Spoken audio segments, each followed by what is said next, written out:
Hello friends, how are you all? As that this is Danish and welcome back to my YouTube channel MDS pharmacy. कैसे हैं आप सब?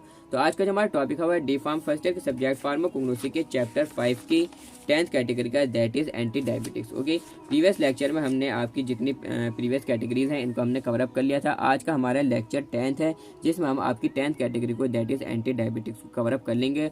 और इस category में जो दो ड्रग्स हैं, दैट इज टेरोकार्पस एंड जिमडेमा, इन दोनों ड्रग को भी हम आज के पार्टिकुलर लेक्चर में कवर अप कर लेंगे। ओके, तो सबसे पहले देखिए हम ये समझते हैं कि एंटी डायबिटिक्स होते क्या हैं। तो इजी लैंग्वेज में अगर मैं आपको बताऊं तो एंटी डायबिटिक्स वो दवाएं, वो मेडिसिन होती हैं जो कि डायबिटीज़ के ट्रीटमेंट में जिनका यूज़ किया जाता है, यानी कि शुगर के इलाज के लिए जिन ड्रग्स को यूज़ किया जाता है, जिन दवाओं का यूज़ किया जाता है, उन्हें हम एंटी डायबिटिक्स बोलते हैं। The substance use in the treatment of diabetes, that is diabetes mellitus, are known as anti diabetics. वो सब्सटेंस जो कि इस्तेमाल होते हैं इलाज में, किस चीज़ के इलाज में? डायबिटीज़ के इलाज में, डायबिटीज़ के ट्रीटमेंट में, दैट इज डायबिटीज़ मेलिटस के इलाज में जिन ड्रग्स का यूज़ किया जाता है उन्हें हम कहते हैं anti diabetics.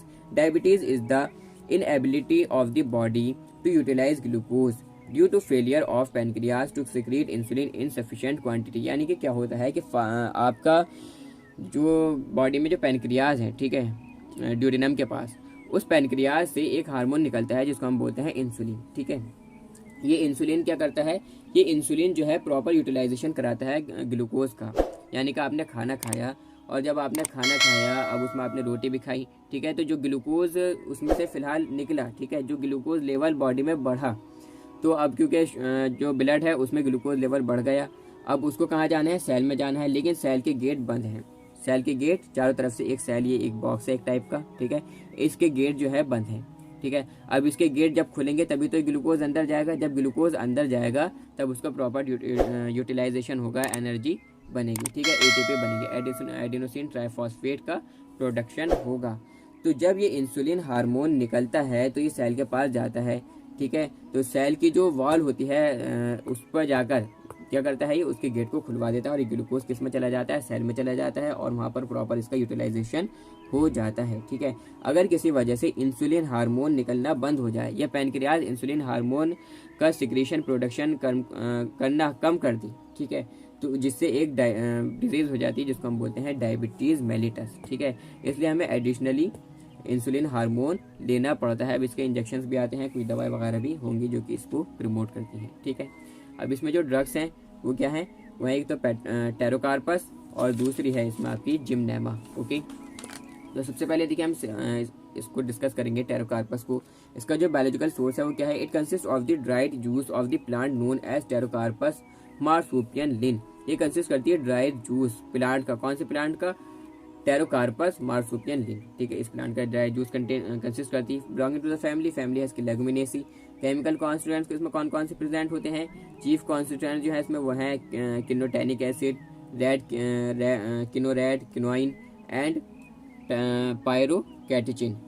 It also contains resins, gallic acid, minerals, essential oils, colouring matters and fuse oil. ये इसके केमिकल कॉन्स्टिट्यूएंट्स हैं इसमें, ठीक है, जो कि आपको याद करने बहुत ज़्यादा ज़रूरी है। नेक्स्ट हमारी इसमें आती है थेरेपेटिक एफिकेसी। इसका यूज़ क्या है? जो जिस कैटेगरी में है वो इसका यूज़ होगा। It is use as anti diabetic के लिए हम इसका यूज़ करते हैं। ठीक है, अगर आपको थोड़ा सा बढ़ा कर लिखना है और थोड़ा बड़ा बड़ा करके लिखना है और कॉपी ज़्यादा भरनी है, ठीक है, तो आप it is use as anti diabetic ये लिख दें। उसके बाद में आप लिख दें it is use in the treatment of diabetes, it is use in the treatment of diabetes mellitus, बस। ठीक है, एस्ट्रिंजेंट के तौर पर इसका यूज़ किया जाता है। एस्ट्रिंजेंट आप समझते हैं, यानी कि जो कि क्या कर देती, जो कि स्किन को थोड़ा सा टाइट कर देती। इनको हम पहले प्रीवियस लेक्चर्स में हम इसे पढ़ चुके हैं। एंटी डायरिया के ट्रीटमेंट में जिसका यूज़ किया जाता है, ठीक है, तो इसके तौर पर इसका टेरोकार्पस का यूज़ किया जाता है।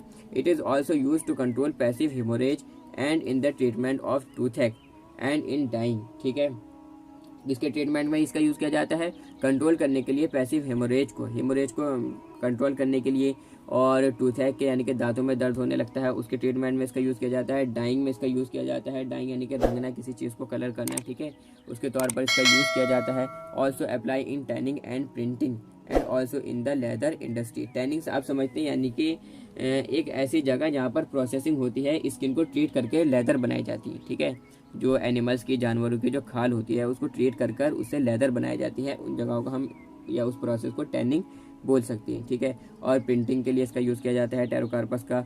और लेदर इंडस्ट्री में इसका यूज़ किया जाता है। किसका? टेरोकार्पस का। नेक्स्ट जो हमारी इसमें ड्रग है वो है जिम्नेमा।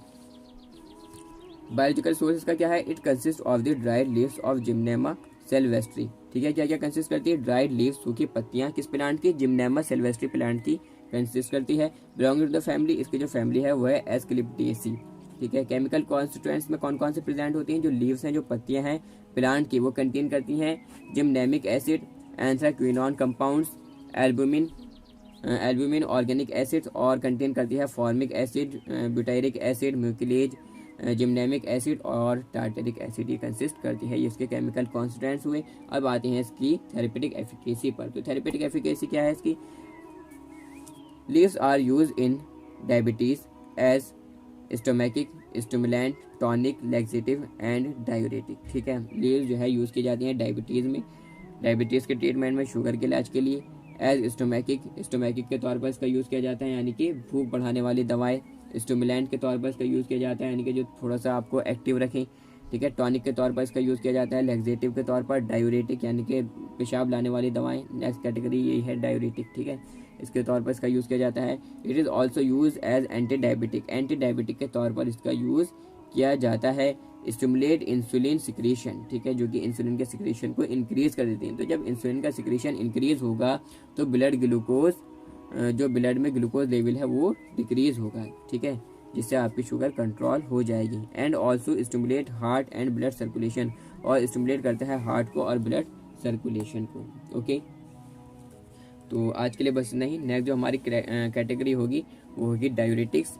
ठीक है, जो कि 11th कैटेगरी है आपकी।